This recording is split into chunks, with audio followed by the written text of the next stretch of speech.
नमस्कार, आप देख रहे हैं डीडी न्यूज। मैं हूं आंचल गुलाटी गुंबर। अगले 1 घंटे में हम जानेंगे देश और दुनिया से जुड़ी तमाम बड़ी खबरें। तो आइए सीधे रुख करते हैं न्यूज एट 10 में सुर्खियों का। राष्ट्रपति द्रौपदी मुर्मू आज राष्ट्रीय खेल पुरस्कार 2022 और राष्ट्रीय साहसिक खेल पुरस्कार 2021 करेंगे प्रदान। टेबल टेनिस खिलाड़ी शरद कमल अचंत को 2022 के लिए मेजर ध्यानचंद खेल रत्न पुरस्कार से किया जाएगा सम्मानित। इस वर्ष खेलों में उत्कृष्ट प्रदर्शन के लिए 25 खिलाड़ियों को मिलेंगे अर्जुन पुरस्कार।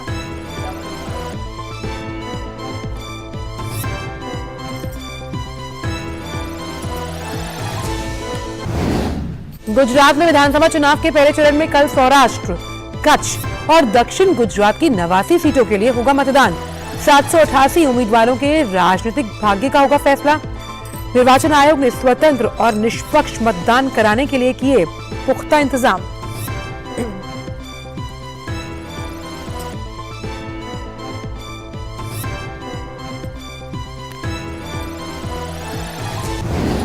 गुजरात में दूसरे चरण के लिए चुनाव प्रचार हुआ तेज। भाजपा के राष्ट्रीय अध्यक्ष जेपी नड्डा और वरिष्ठ नेता अमित शाह विभिन्न जनसभाओं को करेंगे संबोधित। कांग्रेस और आप पार्टी के नेता भी प्रचार में झोंक रहे हैं पूरी ताकत।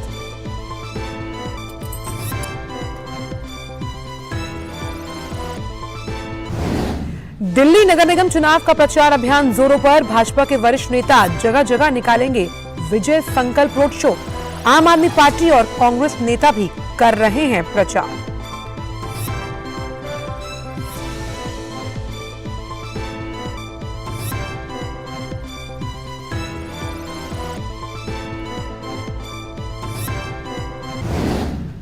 अंतर्राष्ट्रीय खबरों में अमेरिका ने की यूक्रेन को अति आवश्यक बिजली ग्रिड उपकरणों की खरीद के लिए $53 मिलियन की सहायता देने की घोषणा।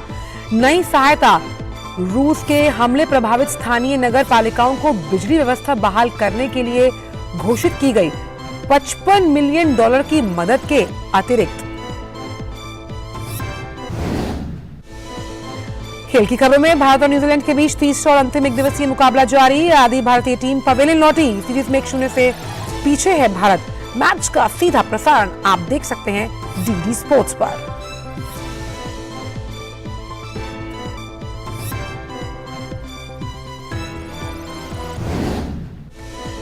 फीफा विश्व कप में ग्रुप बी से इंग्लैंड और अमेरिका ने अंतिम 16 में बनाई जगह। अमेरिका ने ईरान को 1-0 से दी मात। ग्रुप ए से नीदरलैंड्स और सेनेगल प्री क्वार्टर फाइनल में पहुंचे।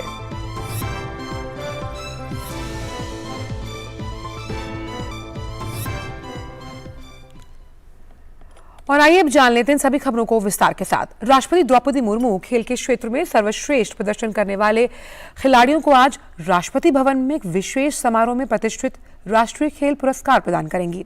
इस साल मेजर ध्यानचंद खेल रत्न पुरस्कार 2022 के लिए भारतीय टेबल टेनिस खिलाड़ी शरद कमल अचंत को चुना गया। वहीं 25 बेहतरीन खिलाड़ियों को अर्जुन अवार्ड से सम्मानित किया जाएगा। इन खिलाड़ियों में बैडमिंटन के युवा स्टार लक्ष्य सेन, एच.एस. प्रणॉय, महिला मुक्केबाज निखत जरीन, शतरंज खिलाड़ी आर प्रज्ञानंद, दीप ग्रेस इक्का और पहलवान अंशु मलिक शामिल हैं। इस बार 4 कोच द्रोणाचार्य अवार्ड से सम्मानित होंगे। वहीं 4 खिलाड़ियों को Dhyan Chand award for life time achievement पुरस्कार से भी नवाजा जाएगा। खबर गुजरात से, जहां विधानसभा चुनाव के पहले चरण में कल सौराष्ट्र, कच्छ और दक्षिण गुजरात के 89 सीटों के लिए मतदान होगा। 2,39,00,000 से अधिक मतदाता 788 उम्मीदवारों के राजनीतिक भाग्य का फैसला करेंगे। निर्वाचन आयोग ने स्वतंत्र और निष्पक्ष मतदान के लिए सभी आवश्यक प्रबंध किए हैं।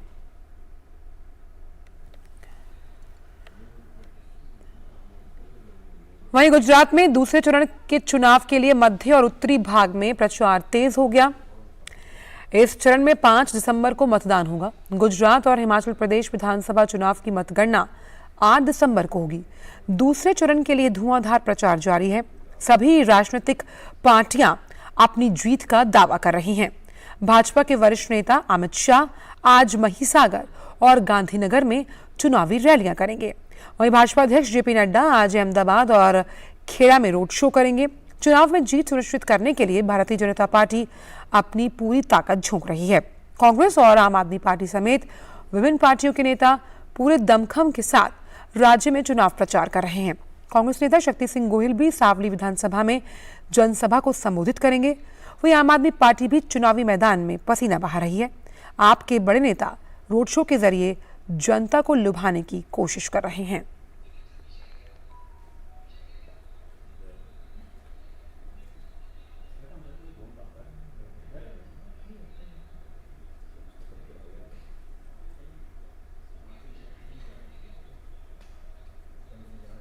तो चुनाव प्रचार के लिए सभी जो दिग्गज है वो मैदान में उतरे हुए हैं। डोर टू डोर कैंपेनिंग भी की गई। वहीं तमाम पार्टियों ने अपने स्टार प्रचारकों को प्रचार का जब दौर था तो मैदान में उतारा था। आरोप प्रत्यारोप के भी कई दौर चले, लेकिन अब वक्त फैसले का है। तो राजकोट से ही जुड़ रहे हैं हमारे संवाददाता अभिषेक सिंह। अभिषेक, सुप्रभात आपको। अगर इस बार तैयारी की बात की जाए, कल मतदान होना है, पहले चरण का मतदान है गुजरात विधानसभा चुनाव को लेकर, किस तरह का माहौल अब आप देख पा रहे हैं?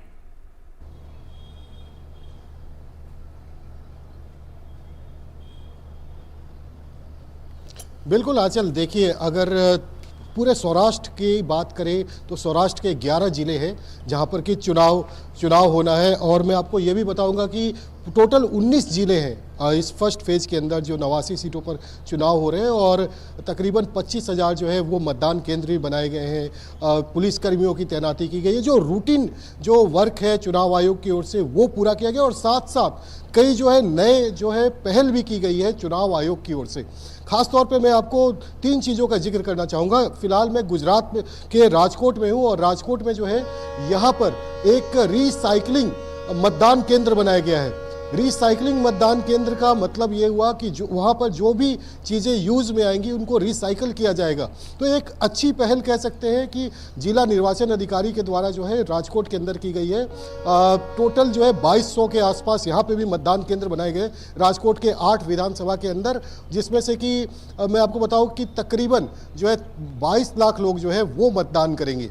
तो राजकोट के अंदर इस तरीके की जो पहल है, इसके साथ साथ 89 जो ऐसे यहाँ पर मतदान केंद्र बनाए गए हैं जिसके अंदर जो दिव्यांग जन हैं उनके द्वारा ऑपरेट किया जाएगा। तो ये भी एक बड़ी पहल कह सकते हैं हम चुनाव आयोग की ओर से। इसी तरीके से तकरीबन 155 जो है वो महिला जो है वो ऑपरेट करेंगी मतदान केंद्र, चाहे वहाँ पर सुरक्षा कर्मी हो, मतदान कर्मी हो या फिर जो पेट्रोलिंग की टीम होगी, वो सारी की सारी जो है महिलाएं करेंगी। इसके साथ साथ जो संवेदनशील बूथ है, अगर हम राजकोट के 8 विधानसभा सीटों की बात करें तो तकरीबन 725 के आसपास जो है संवेदनशील जो बूथ है ग्रामीण इलाके या शहरी इलाकों में, वहाँ पर अतिरिक्त पुलिस बलों की तैनाती की गई है। 2500 जो है वो वहाँ पर जो है पुलिस कर्मियों की तैनाती की गई है। इसी तरह की पहल हम अगर चुनाव आयोग की कहें तैयारियों को लेकर के, तो तमाम जो जागरूकता अभियान चलाया गया उसमें एक जो राजकोट और पूरे सौराष्ट्र के अंदर हमें देखने को मिला कि जिस भी सरकारी दफ्तर पे हम गए वहाँ पर एक जो है क्यूरियोसिटी वर्ड लिखा हुआ था, यानी कि भूलना नहीं। भूलना नहीं मतलब लोग सोचते थे क्या नहीं भूलना है, भूलना नहीं है, मतदान की तारीख नहीं भूलना है, मतदान करना नहीं भूलना है। तो ये जो एक वर्ड है ये पूरे सौराष्ट्र के अंदर हमने देखा कि हर सरकारी दफ्तर के आगे मतदाताओं को कैसे जागरूक किया जाए, इसको लेकर के था।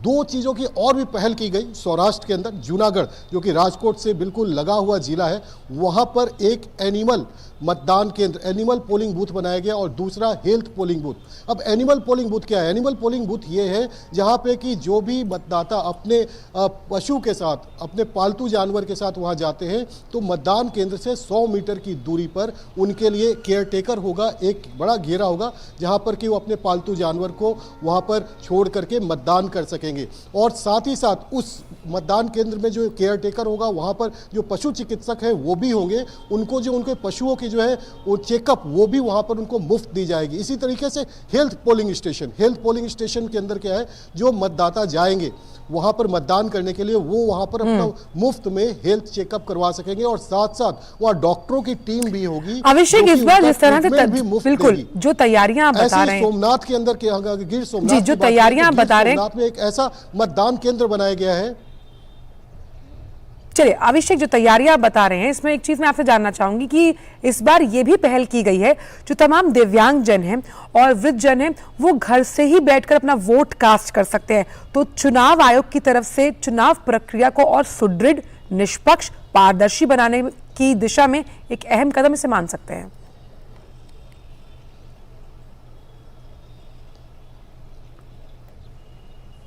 बिल्कुल आंचल, ये काफ़ी बड़ा कदम है कि जो दिव्यांग घर से मतदान करना चाहे, जो चलने फिरने में सक्षम नहीं है या फिर जहां वो बाहर नहीं निकल सकते, उनके लिए चुनाव आयोग ने उनके घर पर मतदान कर्मियों की टीम जो है जाकर वहां पर उनका मतदान ले सकेगी। साथ ही साथ अगर कोई जो दिव्यांग है अगर वो मतदान केंद्र पे आना चाहता है तो ऐसे में अगर उसने जिला निर्वाचन अधिकारी के ऑफिस में अगर उन्होंने सूचित किया हुआ है तो वहाँ से उसे जो है जो चुनाव आयोग की जो टीम है वो उसको पिक करके लेके आएगी मतदान केंद्र तक, और मतदान करवाने के बाद उसे जो है उनके घर तक भी छोड़ा जाएगा और इसके लिए उनसे कोई अतिरिक्त चार्ज भी नहीं लिया जाएगा। महिलाओं के सशक्तिकरण का एक और बड़ा उदाहरण ये भी है कि कई सारे जो मतदान केंद्र है यहाँ पर, इस पूरे सौराष्ट्र की बात करें 11 जिलों की या फिर 19 जिलों की जहाँ पे फर्स्ट फेज में चुनाव होना है, उनको लेकर के काफ़ी ज़्यादा जागरूकता भी चलाया गया है आंचल।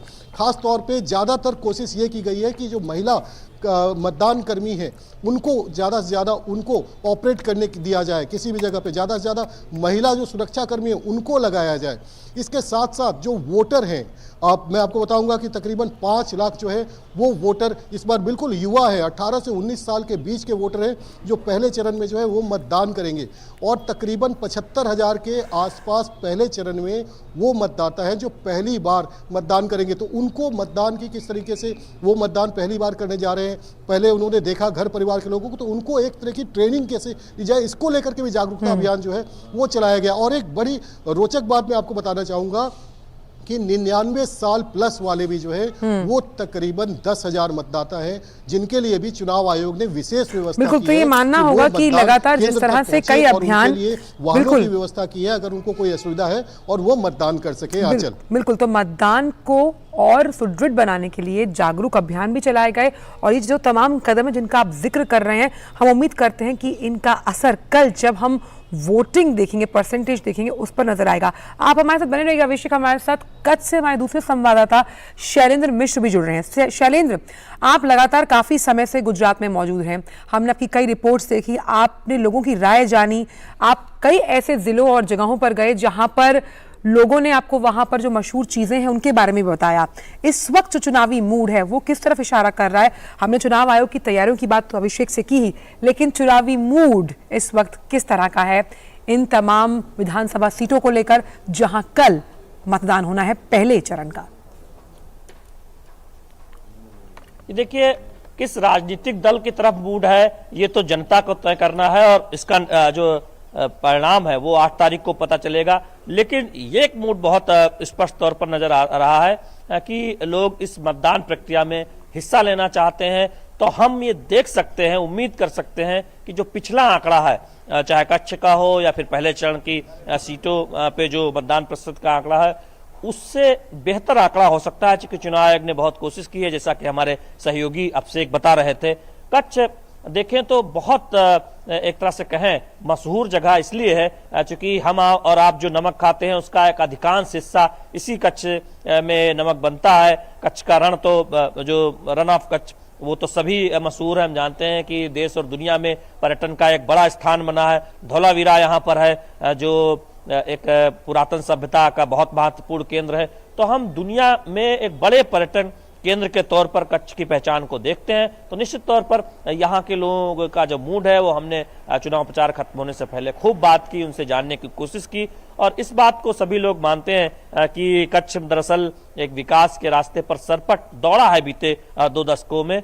और हम एक तरह से देखेंगे कि जो फर्स्ट टाइम वोटर हैं उनमें बहुत उत्साह है इस बात को लेकर कि उनको अधिकार मिला है मतदान का और अब उनका कर्तव्य है कि वो मतदान केंद्रों तक जाएं। तो निश्चित तौर पर मूड उस लिहाज से अच्छा कह सकते हैं कि हर कोई लोकतंत्र में जो उसकी जिम्मेदारी है, भागीदारी को समझ रहा है और अपने कर्तव्य को निभाने के लिए उत्सुक भी है। तो वो एक मूड दिखाई देता है कच्छ का और पहले चरण में गुजरात की जनता का। तो निश्चित तौर पर उसका सकारात्मक असर मतदान प्रतिशत में हम देख सकते हैं कल जब मतदान शुरू होगा और अंत में जब आंकड़ा आएगा। तो ये एक अच्छी बात कही जा सकती है एक तरह से जिस तरह राजनीतिक दलों ने खूब प्रचार किया, प्रचार खत्म होने से पहले चुनाव आयोग ने जो कोशिशें की हैं उसके सकारात्मक संकेत इस बात को लेकर कल मिल सकते हैं शुरुआत से ही कि पिछली बार के मुकाबले हो सकता है मतदान प्रतिशत बेहतर हो। और हम सब यही उम्मीद भी करेंगे कि चुनाव दर चुनाव मतदान प्रतिशत बेहतर होता रहे, न केवल गुजरात में बल्कि जहां भी चुनाव हो देश में वहां मतदान में बड़ी संख्या में लोग घर से निकल कर आए। तो निश्चित तौर पर उस लिहाज से मूड बहुत अच्छा है। जब चुनाव प्रचार का शोर खत्म हो चुका है, अब डोर टू डोर कैंपेन की ही इजाजत है। ऐसे में सभी दल अब जनता का जो फैसला होगा उसको लेकर इंतजार करेंगे कल मतदान के बाद। और सबसे अहम बात यहाँ पर ये समझने की है कि जिन सीटों पर कल मतदान होना है शैलेंद्र, क्योंकि आप लगातार वहां पर मौजूद हैं, इसमें कई वीवीआईपी सीट्स भी हैं, तो सबसे ज्यादा कड़ा मुकाबला आप किन हाई प्रोफाइल सीट्स पर उम्मीद कर रहे हैं? देखिए, हर एक सीट एक तरह से कहें वीआईपी इस लिहाज से है क्योंकि पूरा दमखम हर सीट पर अब राजनीतिक दल लगा रहे हैं, क्योंकि पता है कांग्रेस को, बीजेपी को कि हर एक सीट महत्वपूर्ण है और यही वजह है कि हर सीट के लिहाज से रणनीति बनती हुई दिखाई दी। अब चाहे वो चुनाव प्रचार की बात हो या फिर राजनीतिक दलों की रणनीति की बात हो। चर्चित सीटों में पहले चरण में जो सबसे चर्चित सीट हम देखें, जब नाम का ऐलान हुआ रिबाबा जडेजा का, जो जामनगर की एक सीट से चुनाव लड़ रही है बीजेपी से, रविंद्र जडेजा जो क्रिकेट के स्टार हैं, ऑलराउंडर हैं, उनकी पत्नी हैं, तो ऐसे में उस सीट पर चर्चा बहुत हुई। इसके साथ ही साथ कुछ क्षेत्र चर्चित हैं कि वहां से किसको वो व्यक्ति उम्मीदवार उतना वीआईपी भले ही ना हो लेकिन वो इलाका बहुत वीआईपी माना जाता है, जैसे सूरत है, राजकोट है, कच्छ अगर आप बात करें तो भुज सीट है। तो ये इस पर कौन जीतेगा, चूंकि उससे बहुत कुछ तय होता है कि गुजरात की जनता की किस तरफ, किस राजनीतिक दल के पक्ष में मतदान करने जा रही है। तो निश्चित तौर पर सौराष्ट्र की अगर बात करें तो राजकोट की और सुरेंद्रनगर, जामनगर, इन सब सीटों पर सभी की निगाहें होंगी, चूंकि बहुत चर्चित उम्मीदवार भी हैं, साथ ही साथ वीआईपी सीट भी हैं। दूसरी तरफ सूरत है या फिर कच्छ में अगर कहें तो भुज सीट है, अंजार है, वहां पर लोगों की निगाहें होंगी। तो जहां पर कई पुराने दिग्गज किस्मत आजमा रहे हैं तो कई जगह पर नए और चर्चित चेहरे हैं, उनकी राजनीतिक किस्मत का भी फैसला होना है। तो निश्चित तौर पर उस लिहाज से हम देख रहे हैं कि पहले चरण में जो मतदान होना है उसमें सौराष्ट्र की सीटें, कच्छ की सीटें और साथ ही साथ दक्षिण गुजरात की सीटें आती हैं। कच्छ में कुल 6 विधानसभा सीटें हैं, जिसमें पिछली बार 4 सीट बीजेपी को मिली थी, 2 कांग्रेस को और 1 सीट पर जब बाद में उपचुनाव हुआ था तो वो भी बीजेपी के खाते में गई थी। तो कच्छ में किस राजनीतिक दल को जनता का साथ मिलेगा ये देखने वाली बात होगी। और सौराष्ट्र में चूंकि पिछली बार ये कहा गया था कि सौराष्ट्र में कुछ जो पाटीदार आंदोलन है उसका असर देखने को मिला था, सौराष्ट्र में अब बदली हुई परिस्थितियां हैं, किस राजनीतिक दल को सबसे ज्यादा साथ मिलेगा जनता का, उस पर निगाह होगी। क्योंकि पहले चरण में सौराष्ट्र में ही मतदान होना है, सौराष्ट्र की जो तमाम सीटें हैं राजकोट और उसके आसपास वहां पर मतदान होना है। तो निश्चित तौर पर सभी राजनीतिक दलों की, समीक्षकों की निगाहें लगी रहेंगी, इंतजार रहेगा जनता के फैसले का। बिल्कुल इंतजार जनता के फैसले का, और खास तौर पर हम भी अपने इस मंच के माध्यम से अपील करते हैं कि अपना वोट जरूर डालने जाएं अगर आपका वोट इस चरण के चुनाव में आता है। बहुत बहुत शुक्रिया शैलेंद्र आपका भी और साथ ही साथ अभिषेक सिंह आपका भी इन तमाम चुनावी अपडेट्स को हम तक पहुंचाने के लिए। तो वहीं 2002 से गुजरात में कांग्रेस चुनाव दर चुनाव जो गलती दोहरा रही थी वही गलती उसने 2022 में भी कर दी, और ये गलती है प्रधानमंत्री नरेंद्र मोदी पर अपमानजनक बयानबाजी करने की। कांग्रेस अध्यक्ष खड़गे के रावण वाले बयान पर क्या है गुजरात के लोगों की प्रतिक्रिया, वडोदरा में ये जानने की कोशिश की हमारे संवाददाता नीरज सिंह ने।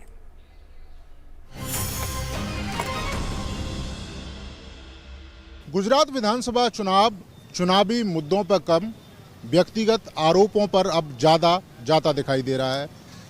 आपने देखा होगा इससे पहले भी कांग्रेस पार्टी ने प्रधानमंत्री नरेंद्र मोदी पर व्यक्तिगत आरोप लगाए हैं।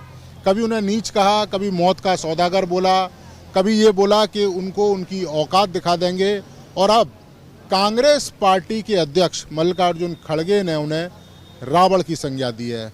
अब गुजरात चुनाव में कांग्रेस पार्टी आखिर क्यों व्यक्तिगत रूप से इस तरह के आरोप लगाती है, हम खुद लोगों से पूछेंगे और जानेंगे कि क्या इस तरह की टीका टिप्पणी करना ये सही है। आपने देखा है कि कांग्रेस पार्टी लगातार विकास या दूसरे मुद्दों पर कम बात करती है। इस तरह के आरोप प्रधानमंत्री पर सीधे लगाए जाते हैं हर चुनाव में, 2017 का चुनाव हो, 2007 का चुनाव हो, 2014 का चुनाव हो, उन्हें अलग अलग तरीके से संज्ञा दी जाती है। तो क्या मतलब एज ए गुजराती आपको लगता है ये सही है? ये राजनीति नहीं है।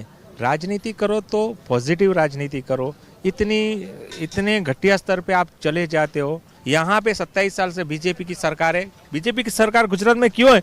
इसका सीधा कारण कि विकास कर रहे हैं, यहाँ सुविधा दे रहे हैं, लोगों को जो चाहिए वो दे रहे, प्रायोरिटी जिसको है वो सब मिल रहा है। क्यों ये सब भारतीय जनता पार्टी करे। और बड़ा प्रधान श्री नरेंद्र भाई मोदी ने यहाँ से मुख्यमंत्री थे तब भी उन्होंने विकास किया। अभी देश में भी गए, केंद्र में उनकी सरकार है, वो खुद बड़ा प्रधान है, तो वो विकास की राजनीति कर रहे।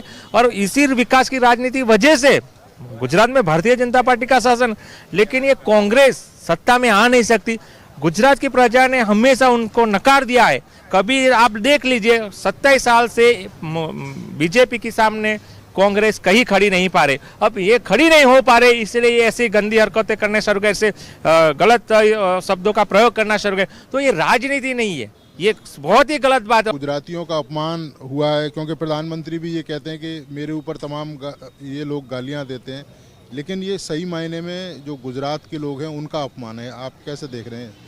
ये अगर हम ऐसा बोलेंगे कि ये गुजरातियों का अपमान है तो हम छोटे से दायरे में उसको सीमित कर रहे हैं। ये तो पूरे भारतवर्ष के राजनीति का अपमान है। नीचे स्तर की राजनीति के अंदर अगर कोई व्यक्ति, ठीक है, वो जब चीफ मिनिस्टर थे तो आपने मौत का सौदागर से लेके सारे जावेद अख्तर से डायलॉग लिखवा कर लाए थे, वो फेल गए उनके। उसके बाद जिन्होंने डायलॉग मारे वो पाकिस्तान की गोद में जाकर बैठ गए। लेकिन हाल की परिस्थिति के अंदर वो इतनी पराकाष्ठा उनकी नीचे की हो गई है, जो आदमी जो सोचता है वैसा ही बोलता है। तो उनके अंदर वो संस्कार नहीं है। क्यों नहीं है संस्कार? क्योंकि उनको हजम नहीं हो रहा है। क्योंकि जो भी पार्टी को सत्ता पे आना है तो उसका मतलब ये नहीं होता है कि आप गाली दे करके वो अवार्ड दोगे और उसके बाद आओगे। यहाँ तक कि वो पर्सनल अटैक, अभी तो प्रधानमंत्री तो पूरे भारतवर्ष के, केवल गुजरात के थोड़ी ना है। वो जितना मोदी जी को गाली देंगे वो उतना ही कांग्रेस को नुकसान जाएगा और आगे भी जाएगा। सारा का सारा पब्लिक मोदी जी के लिए दिल से कर रही है। उनका पता है कि उनका इंटेंशन कोई गलत नहीं है। पब्लिक के लिए अच्छा काम कर रही है, जनता के लिए अच्छा काम कर रही है। गुजरात की अस्मिता पे इन्होंने जो किया है, आप चुनाव परिणाम के दिन देख लेना कि 150 प्लस सीट बीजेपी इजीली जीत रही है। और जितना कहते हैं ना कि कीचड़ में ही कमल उगता है, जितना आप कीचड़ में फेंकोगे पत्थर उतना ही कमल खिलेगा। और मोदी जी आज भारत के नहीं पूरे विश्व के नंबर 1 नेता है। ये किसी को कुछ बताने की जरूरत नहीं, पूरा वर्ल्ड आज उनको फर्स्ट प्रायोरिटी पे रखता है। कांग्रेस आरोप लगाती है, इस तरह की टीका टिप्पणी करती है, तो ये राजनीति से कुछ अलग ही है। ये राजनीति नहीं, ऐसी राजनीति, गंदी राजनीति नहीं होनी चाहिए। हेल्दी पॉलिटिक्स होना चाहिए मेरे हिसाब से। तो ये आपने देखा, ये गुजरात के लोग हैं और प्रधानमंत्री पर जिस तरीके से आरोप लगाए गए हैं, इन लोगों का भी मानना है कि ये आरोप गलत हैं। कांग्रेस पार्टी को विकास की राजनीति करनी चाहिए, सकारात्मक राजनीति करनी चाहिए और प्रधानमंत्री के ऊपर इस तरह के व्यक्तिगत आरोप नहीं लगाने चाहिए। यहाँ के लोगों का भी मानना है कि जब जब प्रधानमंत्री पर इस तरह के आरोप लगाए गए, उसका कांग्रेस ने हमेशा खामियाजा उठाया। कैमरामैन अजीत के साथ Neeraj Singh, DD news, Vadodara.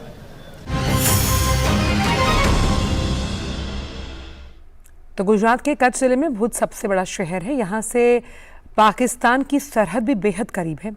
DD news की टीम अपने चुनावी सफर में भुज पहुंची। भुज में जनता के मुद्दे और विकास को लेकर क्या है उनकी राय, इस पर बात की हमारे संवाददाता शैलेंद्र मिश्र ने।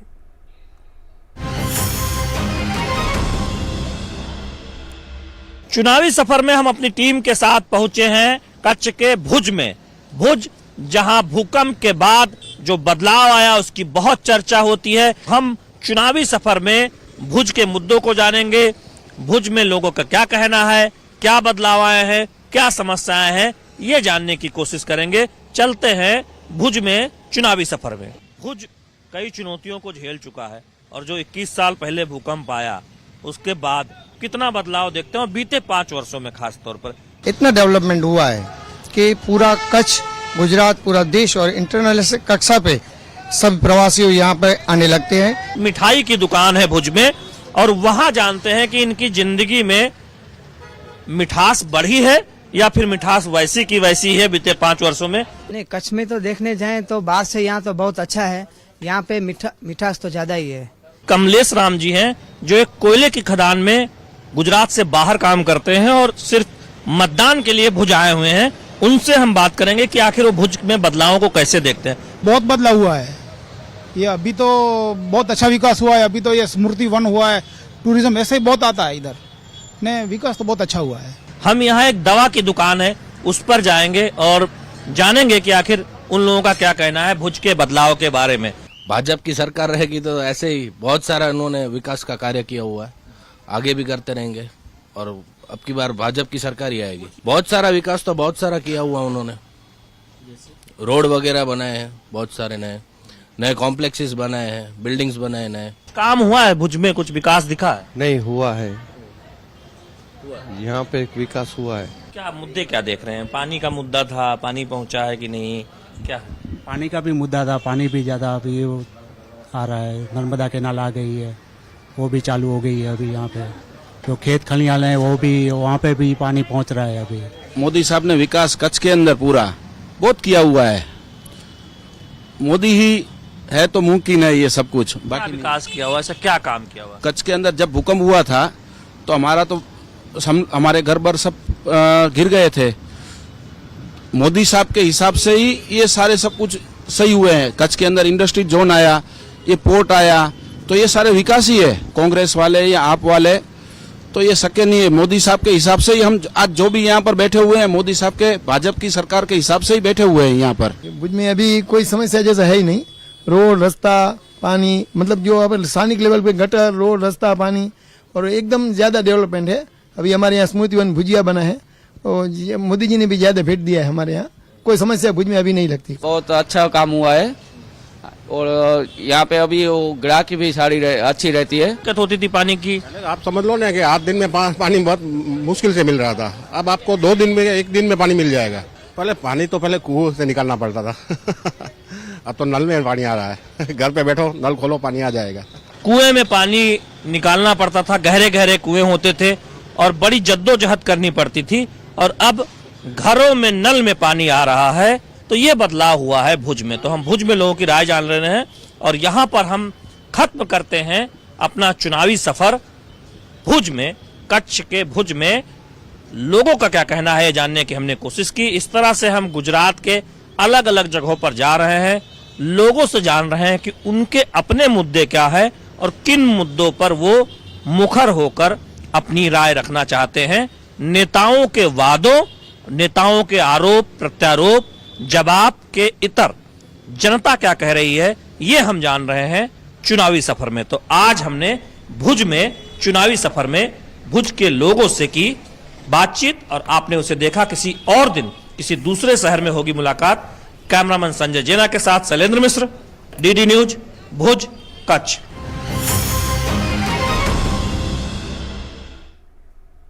और अब बात करते हैं एमसीडी चुनावों को लेकर। दिल्ली नगर निगम के 250 वार्डों के लिए 4 दिसंबर को मतदान होगा। वहीं वोटों की गिनती 7 दिसंबर को की जाएगी। चुनाव के लिए प्रचार जोरों पर। बीजेपी चुनाव प्रचार में कोई कोर कसर नहीं छोड़ना चाहती। यही कारण है कि कई केंद्रीय मंत्री और वरिष्ठ नेता पार्टी के प्रचार में जुटे हुए हैं। भाजपा के 14 वरिष्ठ नेता आज दिल्ली के अलग अलग इलाकों में विजय संकल्प रोड शो करेंगे।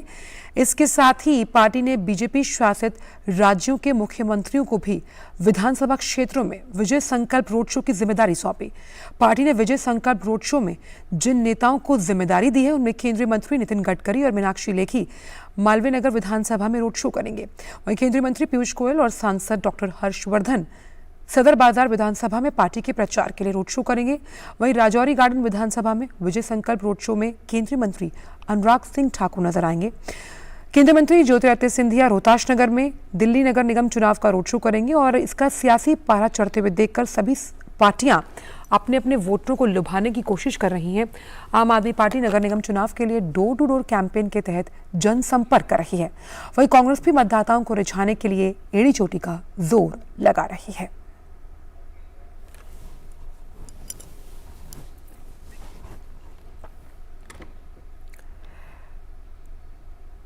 और अब बात काशी तमिल संगम की। जो महीने भर चलने वाले काशी तमिल संगमम में भाग लेने के लिए तमिलनाडु से व्यापार प्रतिनिधिमंडल का 5वां जत्था वाराणसी पहुंच गया। 216 लोगों के प्रतिनिधिमंडल का देर रात वाराणसी कैंट रेलवे स्टेशन पर परंपरागत तरीके से स्वागत किया गया। मेहमानों का डमरू के खेल और फूलों की पंखुड़ियों की बारिश से स्वागत किया गया। प्रतिनिधिमंडल में तमिलनाडु के लोगों के अलावा पुडुचेरी और आसपास के क्षेत्रों के जो लोग हैं उनके भी शामिल होने का कार्यक्रम है। काशी विश्वनाथ पहुंचने पर प्रतिनिधिमंडल के सदस्यों का जोरदार स्वागत हुआ और इस संगमम का मुख्य आयोजन काशी हिंदू विश्वविद्यालय के एम्फी थिएटर में चल रहा है। यहाँ पर तमिल व्यंजनों का स्टॉल लगा हुआ है जिसमें बनारस के भी व्यंजन परोसे जा रहे हैं, जिसका लोग लुत्फ उठा रहे हैं। देखिए रिपोर्ट। तमिलनाडु के व्यंजनों के कई स्टॉल लगे हुए हैं एम्फी थिएटर में। जो व्यवस्था देख रहे हैं वो बनारस के भी और तमिलनाडु के भी व्यंजनों को यहाँ पर अब ऐसा कर दिए हैं कि काशी तमिल संगमम पूर्ण रूप से दिखाई दे। क्या व्यवस्था आपने तमिल के व्यंजनों की है? अगर आप तमिल के व्यंजनों की बात की जाए तो हम लोगों ने बहुत कुछ तमिल का यहाँ पे रखा हुआ है, जैसे कि आप बनाना बोंडा ले सकते हैं, लेमन राइस ले सकते हैं, पुदीना राइस है, ये सारी चीज़ें हम लोगों ने तमिलनाडु से ली हुई है। और बनारसी अगर टेस्ट की बात करें तो आपको जैसे दिख रहा होगा कि हमने बतासे के भी स्टॉल रख रखे हैं और चाट पकौड़े के भी स्टॉल रख सके हैं, और उसके साथ साथ हमने बनारसी कचौड़ी जलेबी का भी स्टॉल रखा हुआ है। बेसिकली हमारा यहाँ पे कॉन्सेप्ट ये है कि हमने तमिल और बनारस की जो लोकल कुजीन्स होती है और लोकल फूड्स होती है उन सबको यहाँ पे इंट्रोड्यूस कर रहे हैं अपने स्टॉल्स के अंदर में। सागर ने जैसा बताया कि इनका कॉन्सेप्ट है कि तमिल और बनारस के जो व्यंजन हैं उनको एक साथ किया जाए। यहाँ पे कुछ काशी हिंदू विश्वविद्यालय के विद्यार्थी हैं जो लुत्फ उठा रहे हैं साउथ इंडियन यानी तमिल के व्यंजनों का। किस तरह का लग रहा है? बहुत ही अच्छा लगा यहाँ पे आके और बहुत ही अच्छा रहा है यहाँ का खाना। यहाँ के खाने में जैसा साउथ इंडियन टेस्ट है प्रॉपर वैसा ऐसे नहीं मिलता है, तो हाँ बहुत टेस्टी था। यहाँ तो नॉर्थ में काफ़ी बार इडली खाया है, लेकिन पहली बार ऑथेंटिक साउथ इंडियन इडली खा के काफ़ी अच्छा लगा। बट ये साउथ इंडियन बिरयानी तो काफ़ी हमारे तरफ का ही जैसा लग रहा है। डिफरेंसेस तो होते हैं हर जगह के, इंडिया जैसी कंट्री में डाइवर्सिटी है तो हर 2 किलोमीटर में हर कुछ चेंज करता है, बट हाँ यूनिटी तो इसी सब चीज़ों से आती है। विद्यार्थी हैं काशी हिंदू विश्वविद्यालय के, सोच देखिए, डाइवर्सिटी है बट यूनिटी है। यही तो उद्देश्य है काशी तमिल संगमम का, और इस काशी हिंदू विश्वविद्यालय से ही है क्योंकि यह सबको जोड़ता है। आज से नहीं, स्वतंत्रता के पहले से जब इसकी शुरुआत हुई। Doctor Harkesh Bahadur Singh Gautam, DD news, amphitheatre, Kashi Hindu Vishwavidyalaya, Varanasi. प्रधानमंत्री नरेंद्र मोदी ने लोगों को आकाशवाणी से इस महीने प्रसारित मन की बात कार्यक्रम में शामिल विषयों और विभिन्न सामुदायिक प्रयासों पर आयोजित मन की बात क्विज में भाग लेने के लिए आमंत्रित किया। पीएम मोदी ने एक ट्वीट में कहा कि नमो ऐप पर इस प्रश्नोत्तरी में भागीदारी की जा सकती है। नमो ऐप लॉक कर 10 प्रश्नों के उत्तर देने होंगे। ये क्विज 11 दिसंबर तक चलेगी। 10 भाग्यशाली विजेताओं को हस्ताक्षरित पुस्तकें प्रदान की जाएंगी। प्रधानमंत्री ने फिलिस्तीनी लोगों के साथ एकजुटता के अंतर्राष्ट्रीय दिवस पर भारत के फिलिस्तीनी सरोकार के लिए अटूट समर्थन को दोहराया। प्रधानमंत्री ने एक बयान में कहा कि फिलिस्तीनी लोगों के साथ एकजुटता के अंतर्राष्ट्रीय दिवस पर वे फिलिस्तीनी सरोकार के लिए भारत के अटूट समर्थन को दोहराते हैं। 1977 में संयुक्त राष्ट्र महासभा ने 29 नवंबर को फिलिस्तीनी लोगों के साथ एकजुटता के अंतर्राष्ट्रीय दिवस के रूप में मनाने का आह्वान किया था। नेशनल डिफेंस एकेडमी एनडीए के 143वें कोर्स की पासिंग आउट परेड पुणे के खड़कवासला में आज सुबह आयोजित हुई। इस दौरान नौसेना स्टाफ के प्रमुख एडमिरल आर हरिकुमार ने परेड का निरीक्षण किया। एनडीए की पासिंग आउट परेड एकेडमी में 3 साल के लंबे और कठिन प्रशिक्षण की पराकाष्ठा का प्रतीक है। हर साल कैडेट्स के 2 पाठ्यक्रम भारत की प्रमुख सैन्य अकेडमी से निकलते हैं।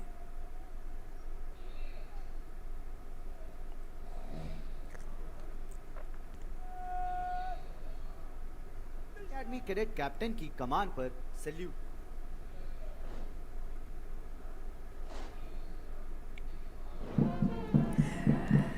डिजिटल लाइफ सर्टिफिकेट पेंशनर्स के लिए एक वरदान साबित हो रहा है। घर बैठे अपना जीवन प्रमाण पत्र ऑनलाइन के जरिए जमा करने की सुविधा कई वरिष्ठ रिटायर्ड नागरिकों के लिए अब अपने उंगलियों के इशारे पर है। केंद्र सरकार की डिजिटल लाइफ सर्टिफिकेट की सुविधा को लेकर देश के कोने कोने में जागरूकता अभियान चलाए जा रहे हैं। कर्नाटक में भी करीब कई जो लाख रिटायर्ड नागरिक हैं उनको इसका लाभ हो रहा है। इस अभियान को राज्य में कई क्षेत्रों में चलाया गया। देखिए ये रिपोर्ट। केंद्रीय कार्मिक लोक शिकायत और पेंशन मंत्रालय के पेंशन और पेंशनभोगी कल्याण विभाग के जरिए केंद्रीय और राज्य सरकार के पेंशनर्स के लिए डिजिटल लाइफ सर्टिफिकेट को बढ़ावा देने के लिए कर्नाटक के कई इलाकों में जागरूकता अभियान का आयोजन किया गया। बेंगलुरु में केनरा बैंक और एसबीआई बैंक ने कई जगहों पर इस अभियान को चलाया। बेंगलुरु, मैसूरू, कलबुर्गी के अलावा राज्य के कई हिस्सों में ये अभियान चल रहा है। बेंगलुरु के एसबीआई परिसर में चल रहे अभियान केंद्र में कई पेंशनर्स ने बैंक अधिकारियों द्वारा डेमो किए गए प्रमाण पत्र दाखिल करने की प्रक्रिया समझने और सीखने के लिए पहुंचे। जीवन प्रमाण पत्र हर साल जमा करना अनिवार्य है। इन कैंपस में BSNL, railway, bank service, teachers और कई रिटायर्ड अधिकारी पहुंचे। मैसूर और बेंगलुरु में लोगों ने जमकर इस कैंप का लाभ उठाया। पहले बहुत मुश्किल था, अब हम यह काम आसानी से कर सकते हैं। केंद्र ने इसको बेहद आसान बनाया है। अब तक जीवन प्रमाण पत्र को भौतिक रूप में जमा करना पड़ता था, जिसके कारण पेंशनर्स को देरी होती थी। लेकिन अब जीवन प्रमाण पत्र एक बटन के क्लिक कर ऑनलाइन जमा किया जा सकता है, जो वृद्ध पेंशनर्स और दिव्यांग पेंशनर्स के लिए बहुत मददगार है। One is Aadhaar face RD app. इस प्रक्रिया को समझने में अगर कठिनाई है तो पेंशनर की मदद के लिए उन्हें अपने एंड्रॉइड फोन या लैपटॉप का उपयोग करके अपने घर बैठे आराम से एक बटन क्लिक करके अपना जीवन प्रमाण पत्र ऑनलाइन जमा करना भी सिखाया जाएगा। एसबीआई और केनरा बैंक इस मुहिम को पूरे राज्य भर चलाएंगे। इस प्रक्रिया को समझने में अगर कठिनाई है तो पेंशनर्स की मदद के लिए उन्हें अपने एंड्रॉइड फोन या लैपटॉप का उपयोग करके अपने घर बैठे आराम से एक बटन क्लिक करके अपना जीवन प्रमाण पत्र ऑनलाइन जमा करना भी सिखाया जाएगा। केनरा बैंक और एसबीआई इस जागरूकता अभियान को राज्य के कोने कोने तक पहुंचा रहा है। Ayesha Khanam, DD News, Bangalore. वक्त चलाए डीडी प्रीमियर्स का।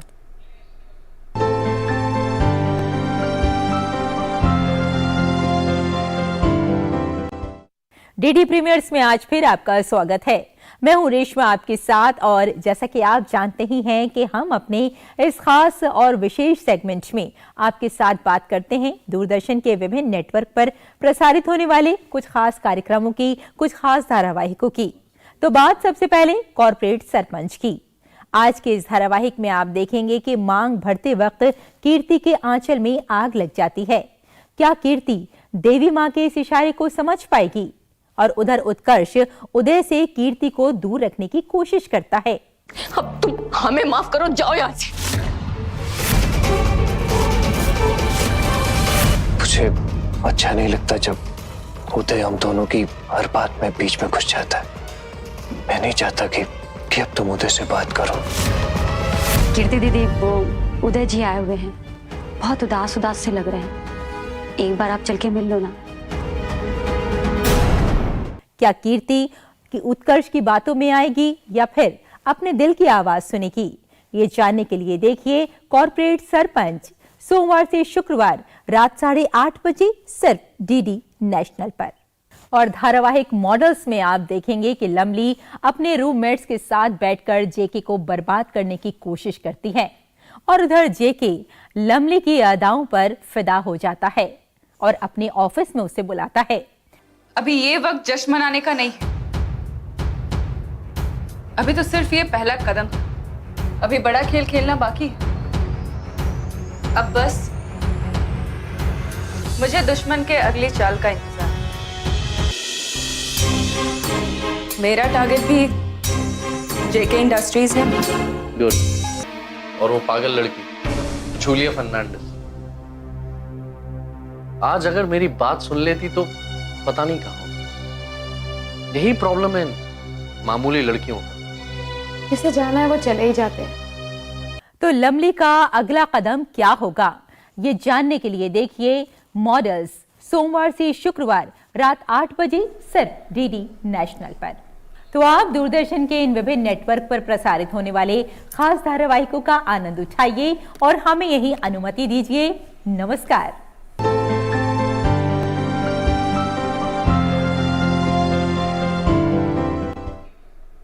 फिलहाल वक्त एक छोटे से ब्रेक का।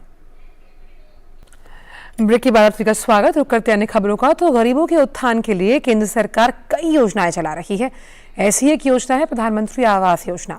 झारखंड के आकांक्षी जिला गिरिडीह में सैकड़ों परिवार इस योजना से लाभ लेकर अपनी जिंदगी में बदलाव महसूस कर रहे हैं। पेश है जमीनी हकीकत को बयां करती ये खास रिपोर्ट।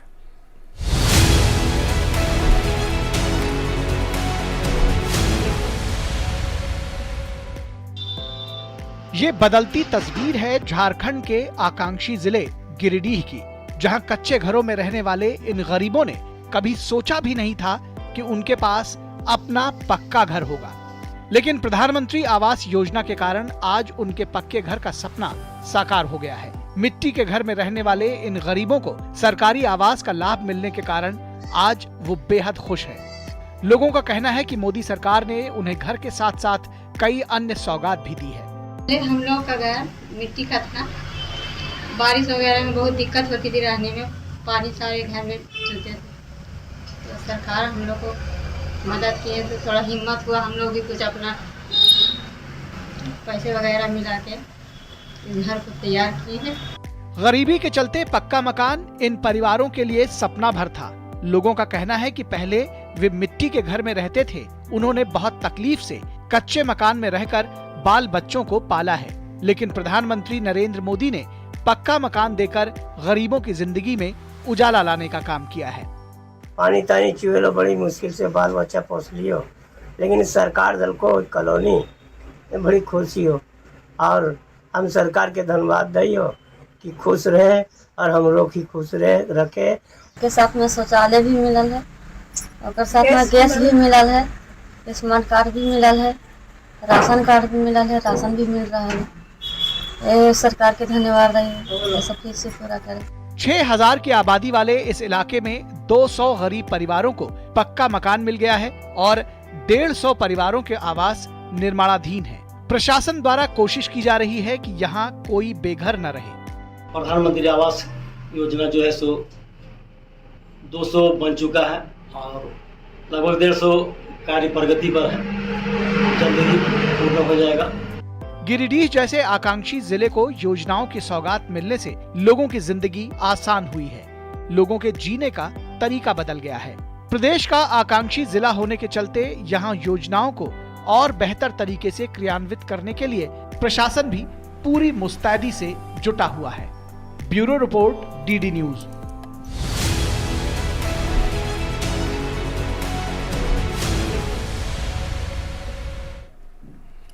और अब बात शेयर बाजार से जुड़ी हुई। भारतीय शेयर बाजार ने तमाम दबावों के बावजूद अपनी बढ़त का सिलसिला बनाया हुआ है और इस सप्ताह लगातार तीसरे कारोबारी सत्र में तेजी के साथ कारोबार चल रहा है। ग्लोबल मार्केट में गिरावट के बावजूद आज सुबह निवेशकों ने खरीदारी पर जोर दिया। और आइए आपको सीधे लिए चलते हैं भाजपा हेडक्वार्टर्स, जहां पर केंद्रीय मंत्री हरदीप सिंह पुरी इस वक्त प्रेस वार्ता कर रहे हैं। चलिए वापस आपको ले चलेंगे, लेकिन एक बार रुक करते हैं फिर से सेंसेक्स का, जो कि इस वक्त 62,800 के स्तर पर खुला और निफ्टी 8 अंकों की तेजी। वापस से चलते हैं भाजपा हेडक्वार्टर्स। कुछ ही देर में केंद्रीय मंत्री हरदीप सिंह पुरी हाउसिंग और अर्बन डेवलपमेंट मिनिस्टर हमारे साथ आदरणीय हरदीप पुरी जी हैं और साथ ही दिल्ली के सारे मेंबर ऑफ पार्लियामेंट्स भी हैं। प्रवेश भाई भी कुछ देर में ही ज्वाइन करने वाले हैं, तो मैं आपसे निवेदन करूंगा कि आप ध्यान से इन विषयों को सुने। माननीय हरदीप पुरी जी। नमस्कार। आज सुबह इतनी जल्दी आने के लिए आप सबका शुक्रिया। आज कुछ हम आपके सामने बातें रखेंगे, कुछ तो ये हमारे मैनिफेस्टो में कवर्ड है और बाकी जो मुद्दे हैं वो हमारे ऑनगोइंग स्कीम्स के बारे हैं। आपको याद होगा कुछ ही दिन पहले माननीय प्रधानमंत्री जी ने विज्ञान भवन से कालका जी में बनाए गए इकोनॉमिकली वीकर सेक्शन के हमारे भाइयों और बहनों के लिए 3000 से अधिक फ्लैट्स जो हैं उनको, उनमें से 500 लाभार्थियों को तो चाबी हाथ में पकड़ाई और बाकियों को भी बाद में हमने हैंडओवर किया। ये कालका जी डेवलपमेंट प्रोजेक्ट जो है, it is only the first कई हमारे और प्रोजेक्ट्स हैं which are at a very advance stage. अब जेलर वाला ब्लॉक में एक प्रोजेक्ट है जिसमें बड़ी संख्या में फ्लैट्स बनाए गए हैं। उसके अलावा कठपुतली कॉलोनी है, एटसेट्रा। मैं कुछ ही देर में आता हूं कि केंद्रीय सरकार ने क्या क्या किया है। जहां झुग्गी वहीं मकान की योजना में, पर उसके अलावा कभी कभी हम ये लोग भूल जाते हैं कि जो हमारी एग्जिस्टिंग ग्रुप हाउसिंग सोसाइटीज हैं, डीडीए कॉलोनीज हैं, ये डीडीए कॉलोनीज 1970s में बनाई गई थी। ग्रुप हाउसिंग सोसाइटीज कुछ उनके पहले भी हैं। उस समय एफएआर हुआ करता था 1.3, उसको बढ़ के ये बना 1.66 और आज ये 2 से भी ऊपर है। तो जो रिकंस्ट्रक्शन, रीडेवलपमेंट है इन कॉलोनीज का, ये भी काम साथ साथ चल रहा है और ये प्रोविजंस ऑलरेडी हमने मास्टर प्लान में डाले हुए हैं।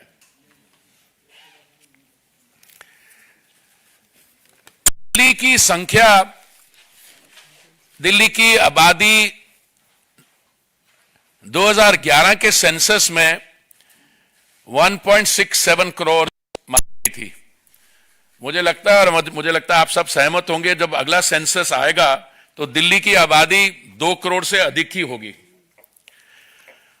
अब 2 करोड़ से अधिक आबादी में जो हमारी स्कीम्स हैं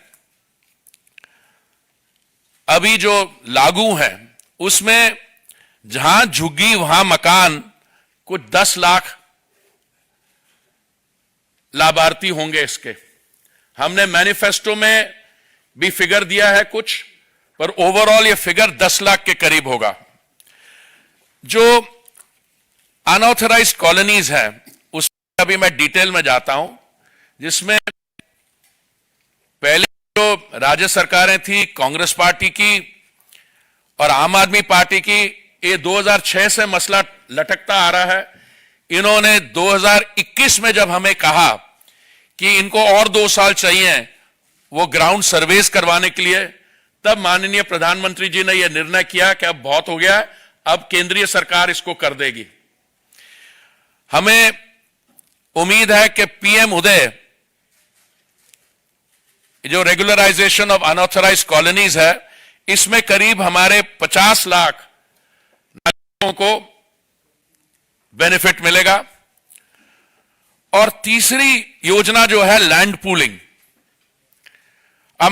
पूलिंग, हमने अभी शुरू की थी। मैं अभी आपको डिटेल्स बताने वाला हूं। उसमें शुरू में थोड़ी सी हमें समस्याओं का सामना करना पड़ा और हमारी असेसमेंट है इसमें 75 लाख लाभार्थी होंगे नागरिक। इन अदर वर्ड्स, अगर मिला लें 2 करोड़ की पॉपुलेशन में से 1 करोड़ 35 लाख दिल्ली के नागरिक इन रीडेवलपमेंट से बेनिफिट करें। अब मैंने आपको ब्रॉड आउटलाइन दी, अब मैं थोड़ी डिटेल में आपको इन चीजों के बारे बाकी फिगर्स बताता हूं।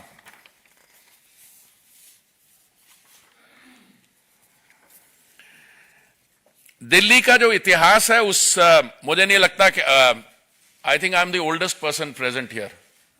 डॉक्टर साहब, आप तो उम्र में मेरे से काफी छोटे हैं। हाँ, बराबर नहीं हो गए, क्यों? अच्छा, एनीवे, मेरी पैदाइश 1952 में हुई थी। 1947 में दिल्ली की आबादी 7 थी। जब मेरे पेरेंट्स के जनरेशन, फादर मदर आए, वो जो रेफ्यूजी आए, उस समय आबादी 7 लाख से उठ के 22 लाख हुई। लैंड एरिया तो उतना ही था। आज स्थिति यह है, जैसे मैंने आपको बताया कि 2011 के सेंसस के अनुसार दिल्ली की जो आबादी है 1.67 करोड़ थी, और उस स्टेटिस्टिक को हम लें तो Delhi is the second largest city, second only to Tokyo. पर जिस तरीके से हमारे यहां ऑटोनमस अर्बनाइजेशन हो रही है, 2040 के करीब हम 3 करोड़ के करीब होंगे। अब ये मान के चलिए आज की आबादी अगर हम 2 करोड़ मानते हैं 2022 की, अगले 20 साल में this land area will have to cater to a population of another 1 crore people. अब मास्टर प्लान जो हमने दिल्ली का बनाया है 2041 का, इसमें जो रीबिल्डिंग एनविसाज्ड है, मैं उसके बारे में थोड़ा बता दूं। देखिए, जब डीडीए कॉलोनीज बनी थी उस समय, अब मैं उन हाउसिंग कॉलोनीज की बात कर रहा हूं जो अर्ली 70s में बनी थी, हाउस खास, शेख सराय, मालविया नगर, मुनीर कार, राजेंद्र नगर। 1962 का जो प्लान था, जो इफेक्टिव था 1981 तक, मुझे लगता है उस समय एफएआर ग्रुप हाउसिंग सोसाइटी के लिए 133 था, 133। ये 2001 के प्लान में, जो 2021 के प्लान तक लागू था, इसको बढ़ा के रमेश जी 167 पे ले गए हम। आज ये एफएआर 200 है। तो मैं जब इन कॉलोनीज में लोगों के पास जाता हूं जिनकी 70s में अलॉटमेंट हुई, तो उनकी एक बड़ी जेन्युइन डिमांड है कि जब 1970s में उन्होंने एलआईजी का या एमआईजी का कोई फ्लैट लिया था, उस समय इनको पड़ा था 80,000 रुपए का एलआईजी और 1,10,000 रुपए का एमआईजी का। तो लैंड वैल्यूज चेंज हो गई है तब से। परिवार जो उस समय छोटे साइज थे, वो बताने लगे मुझे कि बच्चे बड़े हो गए हैं, और बच्चे अगर घर छोटा है तो घर से जाना पड़ा। तो हमने कहा कि आप एक चीज देखिए, ये तो हमने ऑलरेडी एंटिसिपेट किया हुआ था, इसलिए हमने इसकी redevelopment already we have provided for in the master plan. तो एक तरफ झुग्गी झोंपड़ी कॉलोनीज, उसके भी मैं आपको डिटेल बताता हूं। उसके बाद ये जो ग्रुप हाउसिंग और डीडीए कॉलोनीज की, इनकी रीडेवलपमेंट, और तीसरा लैंड पूलिंग। पहले मैं ये झुग्गी झोंपड़ी कॉलोनीज के बारे में आपको कुछ डिटेल्स देना चाहता हूं। टोटल दिल्ली में हमने जो सर्वे किया था, इस समय 675 क्लस्टर्स हैं। इसमें से 376 क्लस्टर्स या 1,72,000 हाउसहोल्ड्स ये डीडीए और सेंट्रल गवर्नमेंट लैंड्स पे हैं। तो ये 376 क्लस्टर्स का जहां झुग्गी वहीं मकान बनाना केंद्रीय सरकार की जिम्मेदारी है। इसमें से हमने 2010 क्लस्टर्स पे ऑलरेडी काम कंप्लीट किया है। लोगों से फॉर्म्स 210 से फॉर्म्स भरवाए हैं डिजिटल मोड में। और आपके माध्यम से मैं बाकियों को यह रिक्वेस्ट करूंगा, मान लीजिए इन 210 क्लस्टर्स में जो हमारे बहन भाई रहते हैं, किसी का अगर फॉर्म नहीं भरा हो तो ये आपके पास मौका है, आने वाले दिनों में एकदम अपना फॉर्म भरिए और अपना क्लेम दिखाइए। देखिए, आप सुन रहे थे केंद्रीय मंत्री हरदीप सिंह पुरी को, जो कि भाजपा मुख्यालय से प्रेस वार्ता कर रहे थे, जहां पर भाजपा के कई सांसद मौजूद थे। उन्होंने साफ तौर पर कहा कि भाजपा ने किस तरह से गरीबों को घर प्रदान की है। लैंड पूलिंग के बारे में भी उन्होंने बताया। उन्होंने साफ तौर पर कहा कि दिल्ली की झुग्गियों में रहने वालों को पक्के घर सरकार द्वारा दिए गए, और जो प्रधानमंत्री की उदय योजना है, आने वाले समय में 50 लाख से ज़्यादा लोगों को उसका फ़ायदा होगा। लैंड पूलिंग की अगर जिक्र किया जाए, उससे भी करीबन 75 लाख से ज़्यादा लोग हैं, उनको फ़ायदा होगा, क्योंकि अगले 20 साल में जो आबादी अगर जनगणना के आधार पर देखा जाए दिल्ली को, तो उसके बढ़ने की उम्मीद है। और कई इस प्रेस वार्ता में कई भाजपा के सांसद मौजूद रहे, और सबसे अहम बात कि किस तरह से सरकार जो काम कर रही है उसका जिक्र हरदीप सिंह पुरी कर रहे थे। और फिलहाल इन समाचारों में इतना ही। लीजिए इजाजत, नमस्कार।